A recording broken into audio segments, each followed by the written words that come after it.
Welcome to Crash Book, your book in a capsule. The place where we present books in short and simple knowledge capsules, so you can benefit from them anytime, anywhere. Whether you're on public transport or during waiting times, here you can listen to summaries of the most important books and feed your mind with new ideas that help you develop your life. So, don't forget to subscribe and activate the bell to receive all new content and enjoy every moment of this knowledge journey with us. The Gift of Fear by Gavin de Becker explores how fear can be an invaluable tool for survival. The author challenges the common belief that fear is something to be avoided, arguing instead that it is a natural and protective mechanism. De Becker emphasizes that fear is not a sign of weakness, but rather a powerful signal from our bodies, designed to keep us safe from harm. Throughout the book, de Becker shares real-life stories and examples to illustrate the importance of trusting our instincts and listening to our fear. The book focuses on the idea that intuition is a form of self-defense and can be developed through awareness and experience. Ultimately, the goal of The Gift of Fear is to help readers understand how to recognize and trust their own instincts in dangerous situations. Chapter 1. In the Presence of Danger. In this chapter, Gavin de Becker introduces the concept that fear is not a weakness but a survival mechanism. He stresses that fear is a gift, helping us recognize potential danger before our conscious mind can fully process it.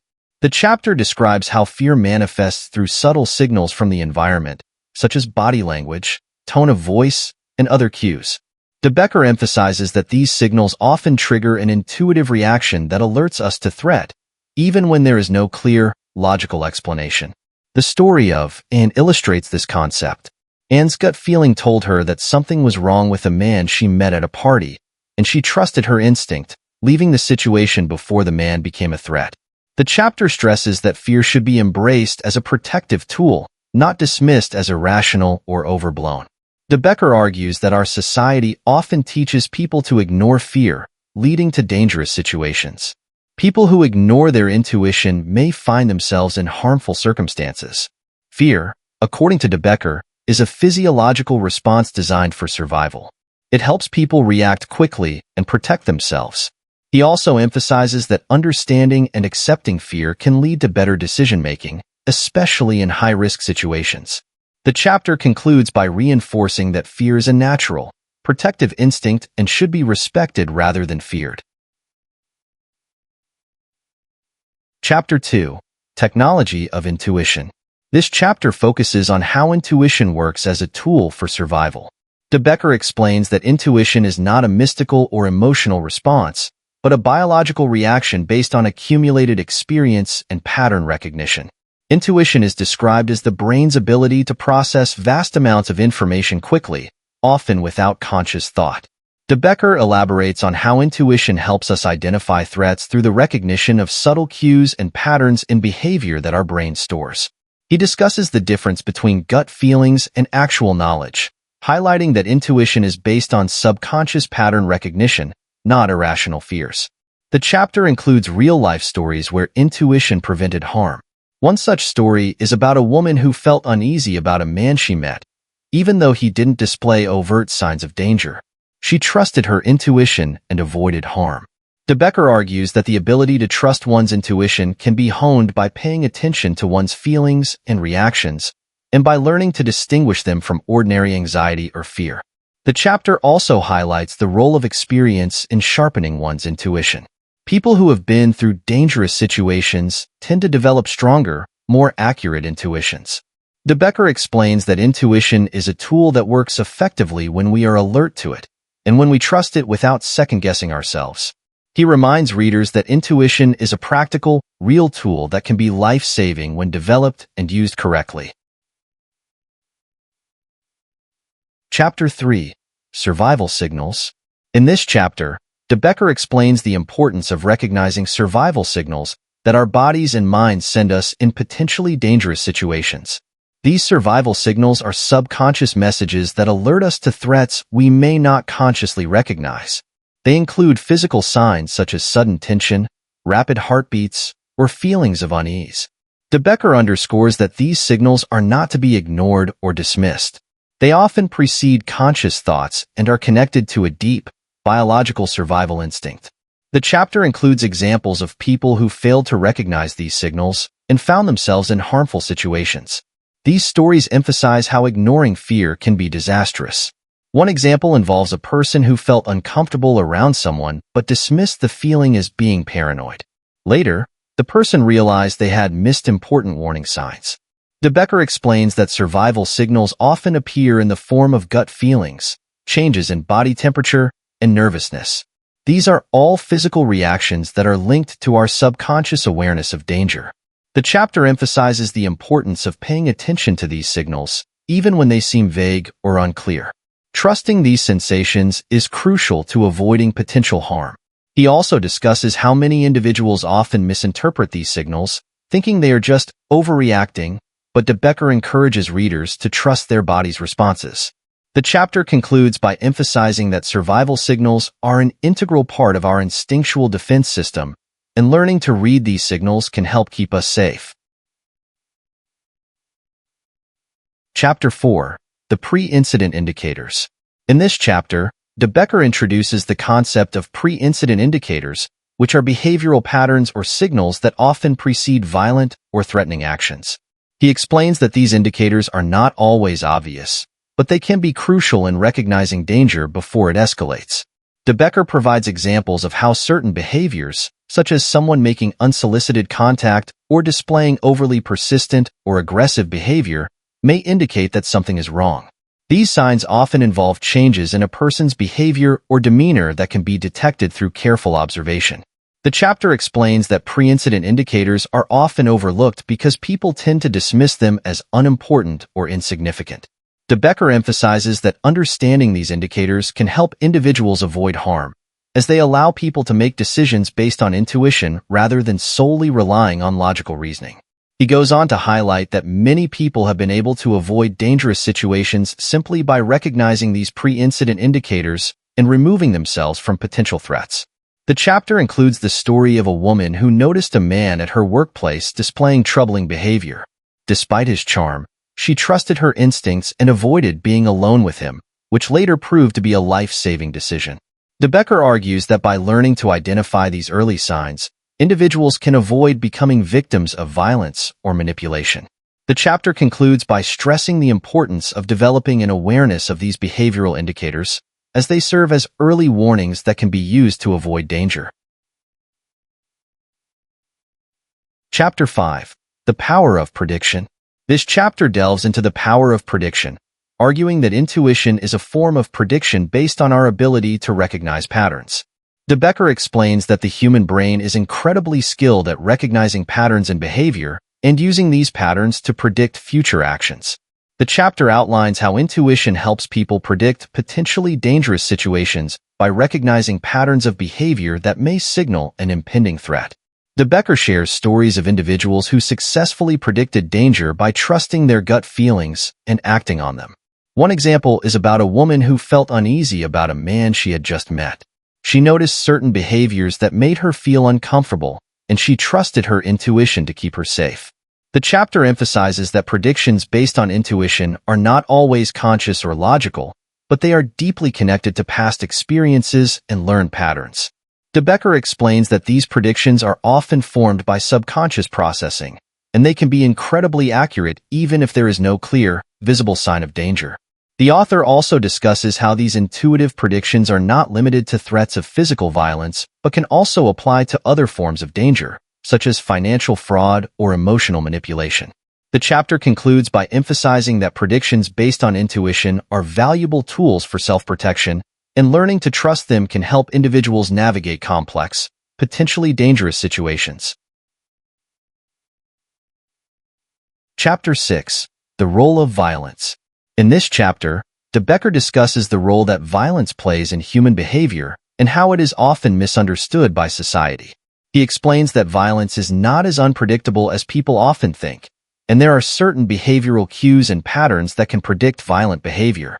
De Becker argues that understanding the role of violence in human interactions is essential for preventing it. He provides examples of violent individuals who exhibited warning signs long before the violent act occurred. The chapter also explores how the media often sensationalizes violence, creating a perception that violent acts are random or spontaneous. In reality, most acts of violence are preceded by identifiable patterns of behavior. The chapter highlights the importance of recognizing these patterns, as they can help individuals avoid situations where violence is likely to occur. De Becker also stresses that violence is often a choice, not something that just happens. People who choose to engage in violent behavior often display warning signs that can be detected by those who are paying attention. He provides examples of how people have been able to avoid violence by recognizing these warning signs and making the decision to leave or avoid certain situations. The chapter concludes by encouraging readers to think critically about violence and to recognize that many violent situations can be prevented if people are more aware of the behaviors that often precede them. Chapter 7. Trusting Your Instincts. In this chapter, De Becker stresses the importance of trusting one's instincts when faced with dangerous or uncertain situations. He explains that our instincts are often more reliable than our rational minds, especially in high-stress environments. The chapter discusses how intuitive feelings can be triggered by subtle cues that we may not consciously recognize, such as body language or tone of voice. De Becker uses a series of examples to demonstrate how individuals who trusted their instincts were able to avoid harm or make life-saving decisions. One example involves a man who felt uneasy while walking through a neighborhood. Despite no overt signs of danger, his intuition told him to take a different route, which later helped him avoid being robbed. The chapter also explores the phenomenon of gut feelings, explaining that these are often our brain's way of processing hidden cues that we haven't fully understood yet. De Becker emphasizes that it's crucial not to dismiss these gut feelings, as they are often our best defense against potential threats. He also explains how fear is often the body's way of alerting us to these intuitive signals, and that ignoring fear can lead to missed opportunities for self-preservation. The chapter concludes with a powerful reminder that trusting one's instincts is an essential part of self-defense and can often make the difference between safety and danger. Chapter 8. The Power of the No. In this chapter, De Becker focuses on the power of the word no as a tool for self-protection. He explains that saying no can be one of the most powerful and effective ways to assert boundaries and avoid dangerous situations. De Becker discusses how many people fail to use this simple but powerful tool due to social pressure, politeness, or fear of conflict. The chapter highlights how failure to say no can lead to escalating situations, especially when dealing with manipulative or dangerous individuals. De Becker emphasizes that learning to say no confidently and assertively is crucial for maintaining control in high-stakes situations. He shares stories of individuals who were able to avoid danger simply by saying no and removing themselves from potentially harmful situations. One such story involves a woman who, despite feeling uncomfortable with a man's persistent advances, managed to assert herself and leave the situation safely. The chapter also explores how saying no is not just about avoiding physical harm, but also about setting emotional boundaries that protect your well-being. De Becker discusses how people who are trained to set and maintain boundaries are better able to detect and avoid manipulation and coercion. The chapter concludes by emphasizing that saying no is not only a matter of self-defense, but also a matter of self-respect. Chapter 9. The Myth of the Random Act of Violence. In this chapter, De Becker challenges the myth that acts of violence are random and unpredictable. He explains that violence is often preceded by observable patterns of behavior, and that most violent events can be predicted with a certain degree of accuracy. De Becker provides evidence to show that violent acts are rarely spontaneous or unpredictable. Instead, they are usually the result of cumulative behaviors that can be recognized and identified. The chapter includes several case studies where violent individuals exhibited clear warning signs long before they acted out. One example involves a man who had repeatedly exhibited threatening behavior towards a woman, but society and the victim dismissed these warning signs as mere coincidences. De Becker argues that by recognizing the early signs of aggression or manipulation, individuals can take steps to avoid danger and protect themselves. He also discusses the role of societal norms in perpetuating the myth of random violence. Society often teaches people that violence can happen at any moment without warning, which leads to fear and paralysis. De Becker contends that by understanding the true nature of violence and its precursors, people can become more proactive in avoiding dangerous situations. The chapter concludes by reinforcing the idea that violence is not random, and that with proper awareness and vigilance, it can often be avoided. Chapter 10. The Influence of Fear on Decision-Making. In this chapter, De Becker discusses the impact of fear on decision-making, particularly how fear can cloud our judgment and lead to poor choices. He explains that fear, when misunderstood or mismanaged, can cause people to make decisions based on irrational thoughts rather than clear reasoning. De Becker argues that understanding and managing fear can help individuals make better decisions, especially in high-pressure or dangerous situations. The chapter explores the idea that fear should not be viewed as a negative emotion, but rather as an essential tool that can guide us to make safer and more informed choices. De Becker provides examples of people who were able to make better decisions by recognizing and trusting their fear, which helped them avoid danger. One example involves a person who, feeling a sense of unease in a new environment, chose to leave a potentially risky situation, later discovering that the decision prevented harm. He also discusses the importance of taking a moment to pause and reflect when fear arises, rather than immediately reacting to it. This pause can provide clarity and allow individuals to act in their best interests. The chapter emphasizes that while fear can be uncomfortable, it is essential for critical thinking and self-preservation. De Becker stresses that by learning to interpret and respond to fear appropriately, individuals can avoid making hasty or dangerous decisions. The chapter concludes by reinforcing that fear is a powerful tool for guiding decision-making, and that learning to manage it leads to better outcomes in dangerous situations. Chapter 11. Violence and the Need for Control. In this chapter, De Becker explores the need for control that often drives violent behavior. He explains that individuals who resort to violence often do so because they feel a loss of control in their lives or situations. De Becker discusses how people who are unable to control their emotions or environments may turn to violence as a means of regaining power or dominance. The chapter also addresses how some individuals use violence as a tool for manipulation, seeking to control others through fear and aggression. De Becker provides examples of how those who seek control through violence often display signs of insecurity and frustration. The chapter highlights the importance of recognizing when someone is using violence to exert control, and how this knowledge can help individuals protect themselves. De Becker stresses that the best way to prevent violence in these situations is to assert boundaries and take control of the narrative, rather than allowing the aggressor to dominate. He emphasizes the role of self-confidence and emotional control in defusing potentially violent situations, noting that people who can remain calm and assertive are less likely to become victims. The chapter concludes by discussing how understanding the psychological need for control in violent individuals can help others navigate dangerous encounters more safely. Chapter 12. A Safe Escape.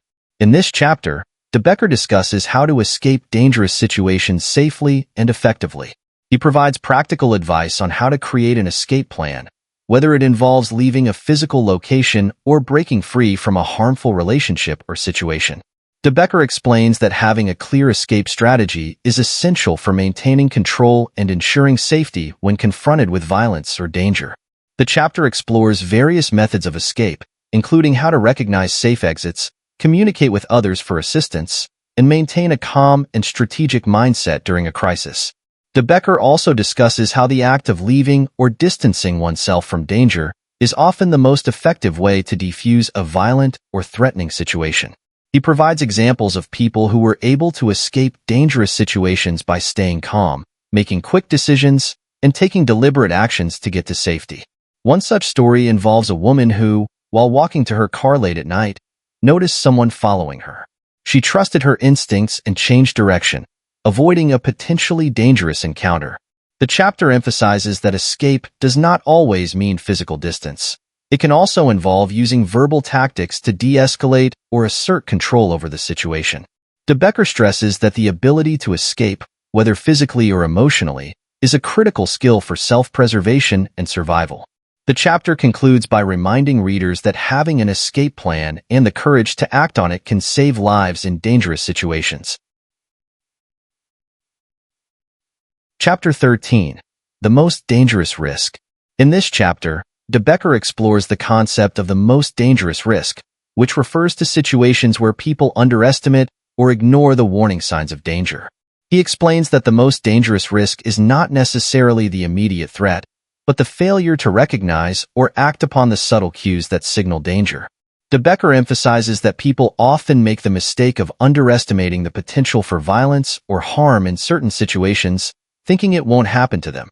He shares stories of individuals who, despite clear warning signs, chose to ignore their instincts or minimize the threat, ultimately putting themselves in dangerous situations. One story involves a woman who repeatedly dismissed her fear about a colleague's increasingly intrusive behavior, only to later find herself in a violent confrontation. The chapter underscores the importance of not ignoring the subtle signs of danger and trusting your intuition, as failing to do so can result in life-threatening consequences. De Becker also explains that society often teaches individuals to downplay their fears or concerns, which leads to a culture of denial that can make people more vulnerable to harm. He argues that the most dangerous risk is the willingness to dismiss fear, as this makes people less likely to take the necessary precautions or actions to protect themselves. The chapter concludes by emphasizing the importance of taking every warning signal seriously and using one's fear as a tool for survival. Chapter 14. The Future of Personal Safety.